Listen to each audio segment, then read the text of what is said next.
Time in then time out, before letting your child sit and reflect. Take time to praise and connect.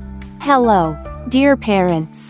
Today, I want to share something with you that I truly believe can make our parenting journey a little lighter and more meaningful.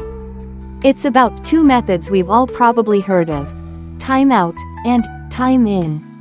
They sound simple, but using them effectively, helping our kids understand while keeping ourselves from burning out, is a real art. I came across an amazing article by a parenting expert, and I'd love to retell it to you in my own heartfelt words. Like a friend chatting with you over coffee. First, let me give you the big picture so it's easy to follow. Time out is when we let our kids sit quietly by themselves, giving them a chance to calm down, think about what they've done, and slowly adjust their behavior for next time. But here's the key: before we ask them to sit and reflect, we need to make sure we've spent enough time connecting with them positively. That's time in. Without that warm foundation, time out just won't work. Alright, let's dive deeper into each part so you can see how to make this practical and natural. Let's explore how to use time out the right way. Hey parents, I'm sure we've all had those moments when our kids act up or do something they shouldn't. Right? I've been there too. Sometimes I just want to yell because I don't know how to get through to them. But then I realized our job isn't to scold, it's to guide them toward better behavior. And that's where time out comes in as a wonderful little helper. Simply put, time out is when we have our child sit alone for a few minutes in a quiet spot, like the stairs, a chair in the corner, or even under a tree if we're outside. As long as it's safe and not scary, it works. I've seen so many parents try this, and I've given it a go myself too. But honestly, there were times I thought it was useless. My kid just kept doing the same naughty things. Later, I figured out it wasn't that timeout didn't work. I just wasn't doing it quite right. If you've ever given up on timeout because it didn't seem to click with your child, don't lose hope yet. With a few tweaks, it can totally turn things around.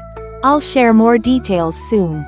But for now, just know that timeout isn't about punishing them. It's about giving them space to think things over. The secret to balancing time out and time in. Now, here's something I want you to really pay attention to, because this is the golden key I've learned. Before you send your child off to sit quietly with time out, make sure you've spent enough time being close and loving with them through time in. I used to think it was enough to say, "Hey, you shouldn't do that," and then plop them in a corner. But no, if I only point out what's wrong without showing them what I want them to do, they get confused. They don't know what I'm expecting. Time in is that special time when I praise my child for doing something good. Play with them, or just give them a big, warm hug. That positive attention sets the stage for time out to actually work.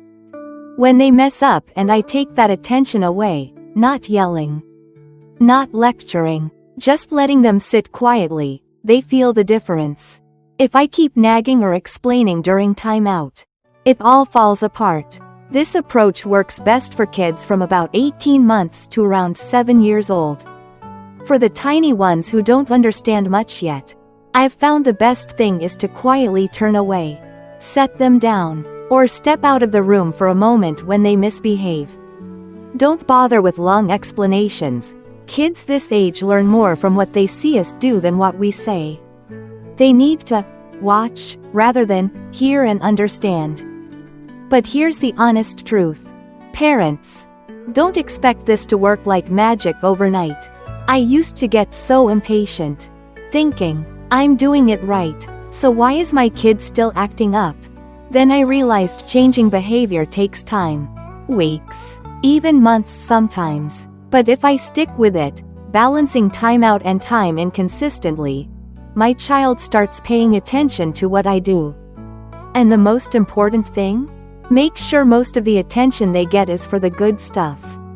When they see me praising the positive moments, they'll want to keep doing those things. See, Parenting isn't easy, but it's not impossible either if we understand and stay patient.